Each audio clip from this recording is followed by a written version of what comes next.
Assalamualaikum warahmatullahi wabarakatuh. Hello guys, ketemu lagi. Jadi balik lagi di video bareng Arinis. Nah, gimana kabarnya nih? Semoga masih dalam keadaan baik-baik aja di kondisi saat ini. Belajar bekerjanya tetap di rumah aja. Oke, jadi sesuai judulnya, kita kali ini mau bahas salah satu laptop terbaru dari Asus, yaitu VivoBook, yang pasti udah tahu ya. Laptop ini menyasar para kaum muda yang aktif, energik, dan juga kreatif nih guys. Loh, bukannya seri VivoBook sudah pernah dibahas ya kak? Iya, tapi kali ini beda nih guys. Laptop yang akan kita bahas yaitu Asus VivoBook serinya itu K413. Dan mungkin sedikit bocoran sebelum sampai akhir video nih guys, kalau misalkan laptop ini itu bisa dibilang lebih terjangkau, tapi tetap powerful dan juga colorful. Ya udah deh, langsung tonton videonya sampai akhir aja ya. Secara desain memang mirip banget seperti VivoBook sebelumnya, karena ini tuh laptop Asus yang punya desain modern untuk laptop mid level dari Asus. Dengan sedikit tulisan Asus VivoBook dan misalkan banyak ruang kosong itu di bagian top covernya. Sebenarnya untuk bagian atasnya ini terbilangnya cukup kosong ya guys, jadi hanya tulisan Asus VivoBook aja, dan sisanya itu sebenarnya kalian bisa tempelin berbagai stiker ya yang sesuai dengan gaya kalian. Tapi kalau gue sih suka polosan kayak gini aja, karena emang gue pribadi orangnya masih polos lah.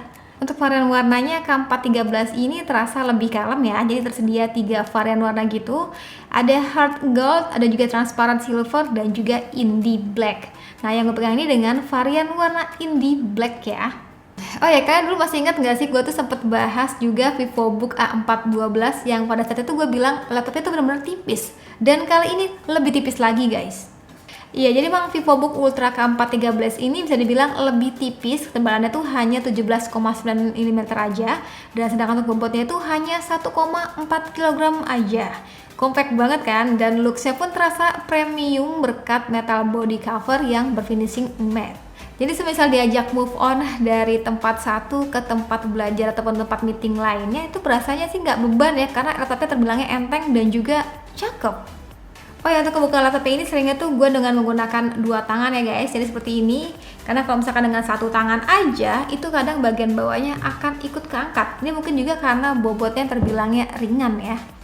Lalu saat kita buka laptopnya nih guys, langsung disuguhkan dengan layar yang cukup luas, yaitu sebesar 14 inch. Layar ini mengusung 3-side Nano Edge display dengan 84% screen to body rasionya. Dan mungkin ini sedikit tebakan dari gue guys, kayaknya tuh ada sedikit yang dipangkas daripada fitur si layarnya. Jadi layar ini belum sRGB 100% gitu.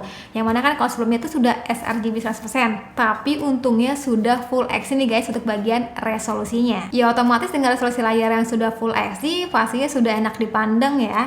Jadi saat gue gunain untuk kebutuhan nonton streaming terasa mantep nih guys. Ditambah lagi untuk urusan audionya sudah berkolaborasi dengan Harman Kardon. Jadi untuk suara yang dihasilkan dari dual speaker dan bagian bawahnya ini terbilangnya baik. Makin asik aja kalau dipakai untuk kebutuhan entertainment.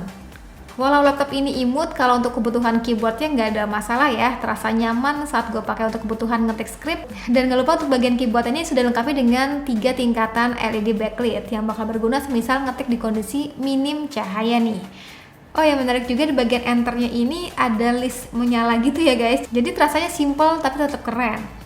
Oh ya, pada bagian touchpad-nya ini diselipin kotak kecil gitu, jadi memang nggak mau kalah sama smartphone ya guys. Pada VivoBook ini juga hadir sensor sidik jari untuk nge-unlock si laptopnya. Selain itu kalian juga sebenarnya bisa juga ya guys untuk nge-unlock si laptopnya menggunakan wajah kalian karena sudah lengkapi dengan Windows Hello.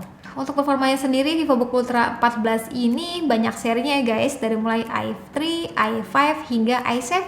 Jadi pastinya banyak banget ya beragam pilihannya yang sesuai aja dengan kebutuhan dan juga budget teman-teman. Dan kebetulan nih guys, yang gue pegang ini dengan varian i5 generasi ke-10 ya. Dan kalau untuk bagian RAM sendiri 8GB dan juga storage-nya itu SSD 512GB. Dan ditambah lagi sudah dilengkapi dengan grafis Nvidia MX 350 yang pastinya bakal bisa banget kalian gunain untuk kebutuhan grafis. Kayak contohnya tuh untuk edit video atau sekedar main game udah asik ya guys. Nah, Nvidia MX 350 ini sudah cukup mumpuni ya dipakai untuk kebutuhan main game, pastinya game-game yang casual aja.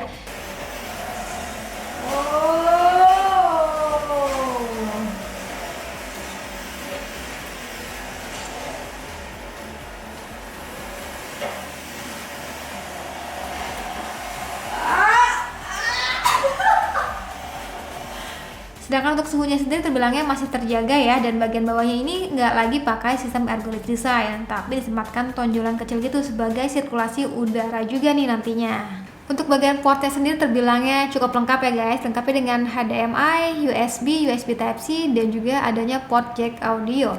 Lalu di bagian sisi kanan sendiri ada dua port USB 3.1 dan juga dilengkapi dengan port micro SD.